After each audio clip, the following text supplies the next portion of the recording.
But either way, it is time to start talking about Campaign 8. Now, Campaign 8 was the first episode of our Season 2, and boy, did it look like it. Like it was gonna fail pretty hard. So this time we were introduced to more characters. We got my character, was known as Emma Rajak. She is somewhere on the lower age bracket of the Rajak family. I forget. She was a bit of a narcissist. Not really, but more like she was very good at complaining, a bit of a bitch, and she was obsessive compulsive. So that's all you really need to know about Emma. Then you get to meet Jaden's character, who was the King Slime. And I don't think any introduction needs to really be said. It's the King Slime. He is the devil's advocate.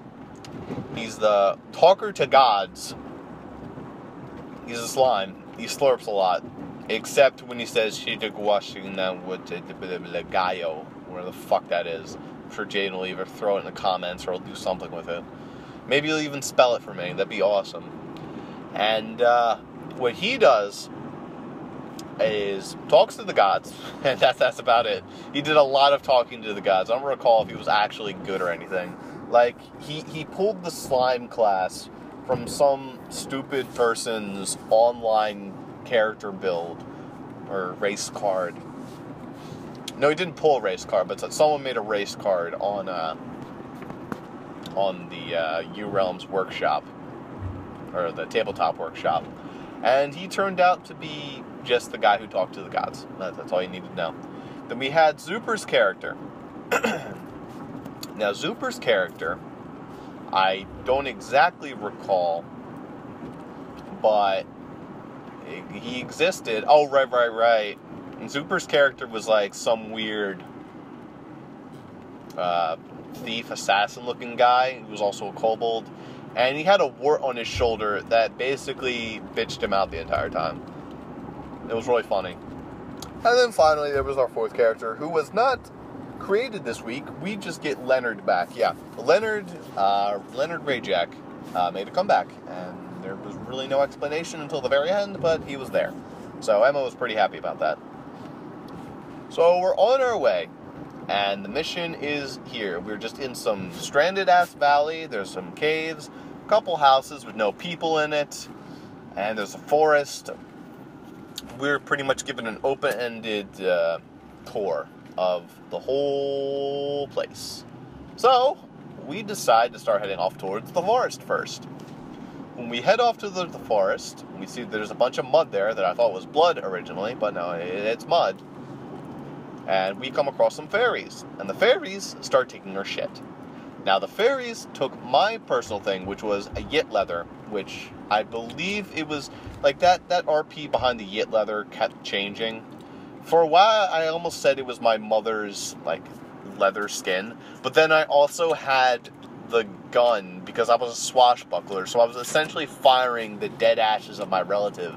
So either my mother got cremated, or she got skinned and then cremated. And we're like, maybe we should just leave it at cremation and then we'll call it there. Or maybe we should just pretend that it's some other relative. Or, I don't know. It was weird. But at the same time, the Yit leather never really got a defined RP. So we just said, fuck it. It's the Yit leather. It's important to her because she's obsessive compulsive. I don't remember what was... right. From Zuper... I forget what it was. Jaden had something taken as well. All these will be flashing on screen. I think Leonard got Fappy stolen. Like, Fappy got taken. So what happened here is that we continue through the forest trying to find our shit back, and we come across a lady in the forest. And she's surrounded by fairies. And we're like, what the fuck, bitch? She's like, don't worry. It seems my fairies took your stuff. Don't worry. Here's your stuff back. So she hands us our stuff back. I'm like, oh, cool. Because it's even stronger than it was before. I'm like, oh, kick ass. She's like, she powered up our stuff first. So we're like, oh, thanks, miss. That was really nice of you. And she's like, what the fuck did you say? That's not your stuff. I'm like, well, yeah, it is. It's Yit leather. It's my stuff. Thank you for powering up. You bitch! So then basically, because Leonard and Zuper's character were like, I don't know, this doesn't look like our stuff, apparently. They get warped out with their stuff back. They get to keep their stuff and the good-looking stuff. And me and Jaden have to deal with the fact that we were friendly and we said thank you. And we have to deal with the fact that we have to fucking fight this bitch of a character because, no, it's not even that we had to fight her. She just took our items. And that wouldn't really be a problem because, again, the RP for my character was all over the place. So the Yit letter didn't matter. But my character is obsessive-compulsive. So I have to fight this lady to get my stuff back. And that just was problem number one. It started very, very early. And I will be back with that because I am at Walmart and I'm going to go to work. So see you guys in a couple hours. You're going to have to hear later how this ends. Or right now for you guys. And we're back. Okay, geez, you guys miss me? I spent the past 5 fucking hours scrubbing an oven and grates to the oven. Well, not really. There was an hour break after all that where I handled the drive-thru. But hey, it was a shortish day for the most part. Let us have ourselves a nice, relaxing drive-through traffic home and talk more about your realms. So when we last left off, I mentioned that we were in Campaign 8, and me and Jaden had gotten ourselves into a fun situation where our items got stolen from us, essentially. Now, at this point, I mentioned that this was problem 1, and you're going to hear why that's a problem in a minute. But for the time being, let's mention one of the problems. Before I mention the problems, one of the problems with Zuper's perspective on this.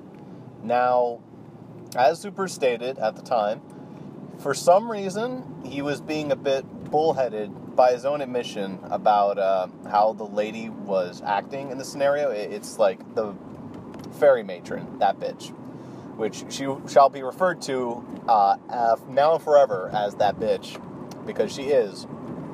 And essentially, what he originally intended for her to act like was the fairy in the well, or the fairy in the pond, I guess would be a closer idea behind it. If you don't know, or you're not familiar with the tale, it's where the guy is swinging his axe, the axe head falls into the water. He's like, ah, shit. Then the fairy jumps out and is like, hey, is this your axe head? And holds up a gold one. He's like, ah, no. Is this your axe head? And it's a silver one. He's like, no. Is this your axe head? And it's his one. He's like, oh, yeah, that's my axe head. She's like, oh, you're so nice. You're so true to your word. Here, you can have all 3 of these sweet-ass axe heads, which will be completely worthless to you because you're just going to get robbed. But anyway, here you go. So then he goes home, and the village learns of his really good luck. And this one asswad basically pulls out his axe, and he just hucks it into the river. And the bitch, or not the bitch in this case, this one's actually a fairy. The fairy comes out and she's like, hey, did you drop this axe head? Hold the gold one. It's like, oh yeah, that's mine. So then she's like, you're not honest, so fuck you. And then she just keeps the axe. It's that story. However, Zuper changed it around a little bit to have the fairies steal our items. Now, had this been the actual story that he went with, I would have probably understood and I wouldn't have taken the item. However, the way he worded it was like, oh, I'm sorry, the fairies, they always take your items. Here, just take this. And I'm like, oh, cool, it's like a cooler version of my item, thanks. It wasn't worded like, is this your item? Because if he had said, is this your item, then I would have been like, no, that's not my original item. But if it was like, this is your item, it was basically the same item but powered up. So it's nonsense. So if he handed me, like, for instance, he stole Leonard's Fappy, right? He stole the Trap Inch, and then he gave him a Vibrava. That one was obvious. That one was like, no, that's clearly not Fappy. That's evolved. I don't even know how you did that. We had to get a really high roll in order to evolve it in the first campaign. But, yeah, it was a Vibrava, so he was like, no, that doesn't make any sense. For my case, though, where it was a Yit leather, there was really no RP difference between my leather and it. It had, like, some special in-card text effect, but on the actual leather itself, it was not clearly, like, maybe worded that was clearly different. But again, how Zuper made the bitch word it did not sound like she really worded it properly. So what ultimately happened is I got kind of fucked, and the item got taken, and because my character's obsessed with compulsive, I'm like, alright, Zuper, the way this has got to go down is that I'm going to have to hoard this item. I'm going to have to lord it over her, and I'm going to have to fight her. And Zuper's like, oh yeah, I prepared stats for her. She's massively overpowered. I'm like, okay, well, I guess Emma's dead then. So I'm still going for it, because that's the RP. And then Zuper's like, no, I'm not going to allow this. This is just going to take forever. It's going to be pointless. I'm like, no, oh, come on, Zuper, let me fight it. So we went back and forth on that. Jaden's just like, ah, shit, can we just leave? Because I forget what his item was. I think it was like a picture of the Tower of Ultimate Wizardry. It was like the very first group that had scaled. It was like a postcard. Something along those lines. And like his better version was like an expensive, rare, limited edition with like a misprint on it, so it would have been worth a shitload of gold. Something along those lines.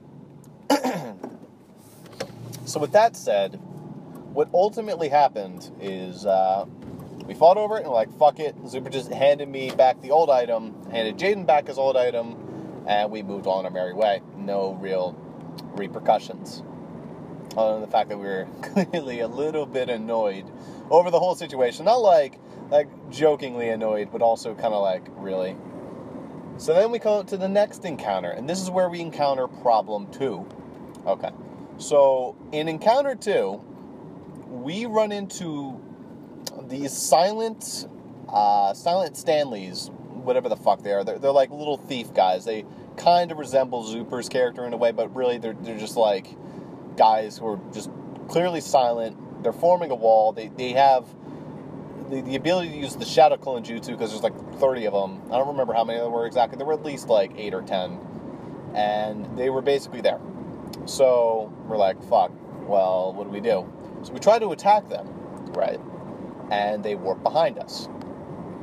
So like, okay, well, apparently that's not going to work. So we keep wailing on them. And then randomly, one of them does not dodge and just takes a hit to the face. And we're like, oh, okay, cool. So that happened. The guy was just laying on the ground. He basically got knocked the fuck out. We're like, all right, whatever. We don't have to deal with him anymore. We don't have to deal with him anymore. Keep note of that. So basically, we're wailing on the other guys, or in reality, we're trying to, and they keep teleporting behind us. So we're just like, fuck it, let's just run away from this encounter if they're not going to let us fight them. So what we try to do is we try to book it. There's a little cave passage, as you can see on the map, and we try running for it.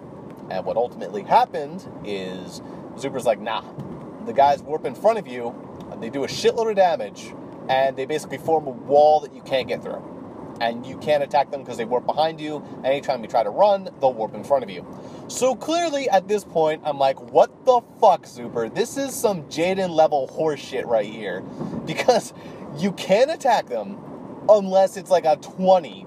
It doesn't seem to do anything. And they constantly warp in front of you, preventing you from doing anything. So I'm like, what the fuck? This is clearly a puzzle, but I can't figure it out if they're doing so much goddamn damage that I just need a moment to walk away from this and try and think. But no, I have to constantly keep protecting myself before I get rocked. And that's essentially what's happening with our whole party, even Zuper's character. Now, what Zuper had messed up on, this one in particular, he mentioned he messed up on, is that he did not design the campaign, like the combat, the way it was supposed to go. He had the idea there. You see, the guy that fell on the ground, he was the only real one. So if we continue to wail on the guy, if we continue to wail on him, then what would have happened is the other guys would have taken damage. Basically, they all shared the same health bar, and that was the only one we could actually touch. Fair enough. One problem. The other fucking shadows were kicking the shit out of us. Right? So, there was no difference between any of them. Only one of them got knocked down. It was barely a side note. And we knocked one down. We're like, okay, cool. He's down. We don't have to worry about him anymore. Like, what kind of instinct do you have to go for to know, okay, he got knocked down. That means we have to beat the shit out of him so we can kill everyone else. There was no hints. There was nothing. Radio silence. So what ultimately happened is we were just wasting our huge time. And Zuber's just like, all right, at this point, I think I'm pretty much done. The combat sort of wrapped itself up. I don't even remember exactly how. And we took a good month-long break from E-Reps. Not because we were really upset at each other. Like, literally, right after the recording, me and Zuber were like, yeah, that was awkward. Anyway, let's go have fun playing something else. So then me and Zuber just went and played something else. I don't remember what it was. Might have been Orcs Must Die. That sounds likely. And then we were just right back to having fun. Yeah, we're not super salty over the whole ordeal. So there was definitely salt in the moment. Jaden was just like, hey guys, can I move? God fucking damn it, Zuber. He's like, nah, Ross, you gotta understand how the campaign works. It was funny. It's funny in hindsight. A little bit frustrating there, but not super frustrating. I was still laughing at how frustrating the whole thing was. So we come back, and I must say it was the best turnaround possible, because we come back and we have ourselves a gay old time with version 2, or part 2 of the campaign. So part 2 of campaign 8 basically unfucked all the problems that we had earlier. Our characters had a little siesta where we were like, all right, Jaden, you need to stop doing shit and watch like every 5 seconds, because that's just slowing us down. I didn't mention, he kept doing that. Every time there was a decision, we're like, no. My character was like, all right, guys, I'm going to be less of a bitch. Leonard's like, all right, guys, I'm going to try and be more overpowered than I already am with my writer class abilities. And Zuber's like, okay, well, I have a wart, but as the GM, I'll try to be more fair. So with all hugs and kisses abound, we moved on to the next encounter, which was a rocky pass. And there was just some random lady there who's like, hey guys, what's up? So then Jaden does the absolute smartest thing to this rocky lady. And, well, actually, before he does that, I go up to him and I try to convince her to be a child of Rokesh. She's like, oh, I'm already a child of Rokesh. I live in the mountains where there's a bunch of rocks. I'm like, oh yeah, that's a good point. So then Jaden's like, all right, I want to have sex with her. And it works. It was a pretty high roll, and they have ourselves a good time. That is the second to... actually, no. I don't know how many of his characters have had sexual intercourse. There's been a couple. Because I had Oracle, Zuper had Delodius Rex, who I guess by extension also had Garrett. There was also Zuper's Caspian Bishop. But that's beside the point. Basically, the slime was like, oh, hell yeah. So then that was pretty good. They go back for round 2, I believe, as well, which is even better. She's like, all right, yeah, that's cool, guys. I don't actually want to kill you, but I kind of have to kill you, otherwise you can't escape. And a bunch of barricades form around us, and we can't escape. So what we do is we have to fight this lady for realsies. Now, she basically had the ability to control rocks freely around the arena. Zuber mentioned there was a type of magnetism, but there was definitely some silly situations that went on there, because I used Hocus Pocus, I believe, or some ability like that. I don't remember which one it is. Flash on screen. Where I transformed one of the rocks into a crocodile. And I forget what that crocodile's name was, but he was a legend. He's definitely one of the best characters we've had. He immediately gets smashed because the lady starts riding on top of rocks, her perv, and basically starts wrecking house. And we managed to beat her. I'm not 100% sure, or I don't really remember how. Something to do with the rocks. It was weird. Either way, that was that encounter done. Which left us for the final encounter of Mission 8, which was, oh dear, we run into some, I believe it were elves, maybe dwarves, some people camping inside of the giant cave that we've been meaning to go inside. They're like, hey buddies, you shouldn't go in there, there's a weird fucking asshole. So we basically go around asking these guys why we shouldn't go in there. And we learned that basically there's an overpowered demon in there who's going to absolutely wreck our face if we try to fight. So like the smartest people we are, we know that we can't escape this uncanny valley unless we try and fight the demon. So we do. And what we run into is essentially the creator of this world.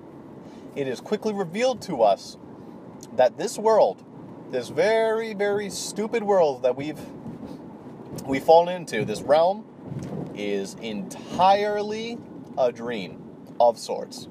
It's like a fabrication of reality. Leonard is here because he got knocked the fuck out and he's dead, essentially. That's what it was. Yeah, we're all dead. That was it. So we've all been put into like knocked out, near dead situations, and we have to basically create our own RP later of why we were in this world, but it doesn't matter. This was Zuper's idea to try and bring Leonard back through the Rancid Swammy, because we basically brought him back through that, and we got to be like, okay, well, he's brought back through the Rancid Swammy, then there has to be some RP reason as to why he really came back to life, because it was kind of a weird role on the Rancid Swammy.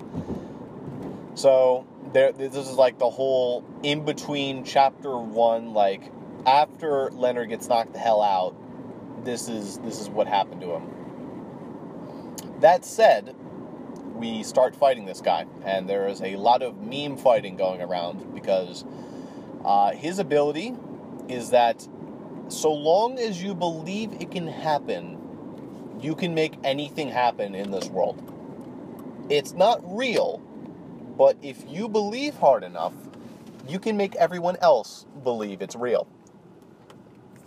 And the boss fought us on that logic. Zuper made like a card of 50 different random events that the guy would make. Some of them were absolutely hilarious. Like one, he mimicked a boss from the GBA game Robots, which me and Zuper hate with a burning passion because it has wind physics in it where you're not supposed to walk away at full speed. You're supposed to lightly tap the walk button. It's fucking awful, and it makes no sense. I know you're confused, but don't worry, it's an inside joke. There were other parts where it made us play Robbie Rotten's We Are Number One, the classic Lazy Town song, and there were many, many, many other random events that basically happened. One of them was you instantly win, and one of them was you instantly lose. So there was definitely a bit of luck to it. But as long as we had the ability, like once we knew what we were doing with the battle, we could actually get out of the situation pretty easily. But the situation was won, a portal was made, and all four of us step out on our friendly way out, and we're basically good to go. And that was the end of Campaign 8. One last thing to really go over with Campaign 8, though, and that's the gods. I felt like I should have saved this for the end, because the gods definitely played a part. The gods each appeared during separate intervals whenever Jaden called them, and Jaden, the slime, he got a lot of powers with the gods over time. Now, the gods are based off a card Zuper made. It's an attribute. I forget what it's called, but basically touched by the gods, something like that. I'll show it on screen. And essentially, what the gods do is they give you a 50-50 chance of getting something really good or something really bad. That's usually what they're there for, other than their stupid RP reasons. Now, there were many gods that were formed out of this. You got to meet some of them, you guys, during campaign, I want to say it was 11? Yeah, 11, near the very end. I don't think Sam got to meet too many of them, but Ethan did. And again, this is really for, this video is not just for Sam and Ethan, it's also for me, Zuper, Jaden, whoever else joins up. It's basically just to help us remember. I'm not sure why I'm mentioning that almost 2 hours in, but yeah. Anyway, so the gods that were introduced were, the main god was named Todd. Now, Todd is a bit of a dork, sort of. He's a bit narcissistic, he's a bit, hello guys. He has a bit nasally of a voice. He works at Best Buy. He constantly tries to eat food while he's talking, usually. So it'll be like, all right. Yeah, you know. So if Todd's here, I have to have some food nearby. You'll notice that when I did the Todd voice in Campaign 11, if you were there for that, I basically pulled out some almonds. I'm just like, all right, this works. All right, hello guys, it's me, Todd. It's that kind of voice. Now Todd has a friend, and his friend's name is John. Now, this John is who I would consider to be the linchpin, flat as a board, very basic bitch god. He is very normal. He has like my voice, and he's like, hey guys, what's up? Hey, how y'all doing?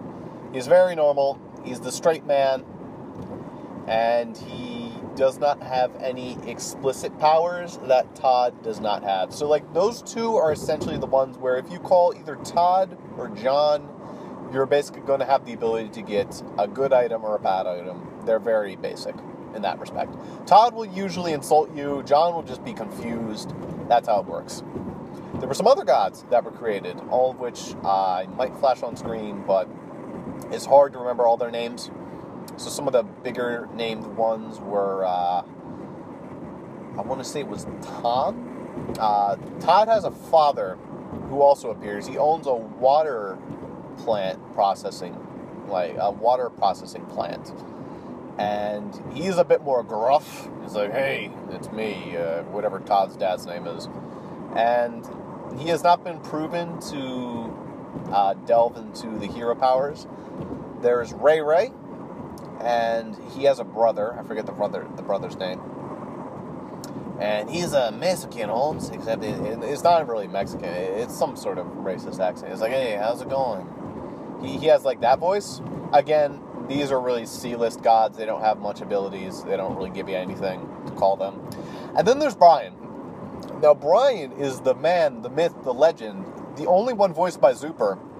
And he's an absolute douchebag. Full force, I'm going to fucking murder everything in a 5-mile radius. Brian, he definitely has some anger issues.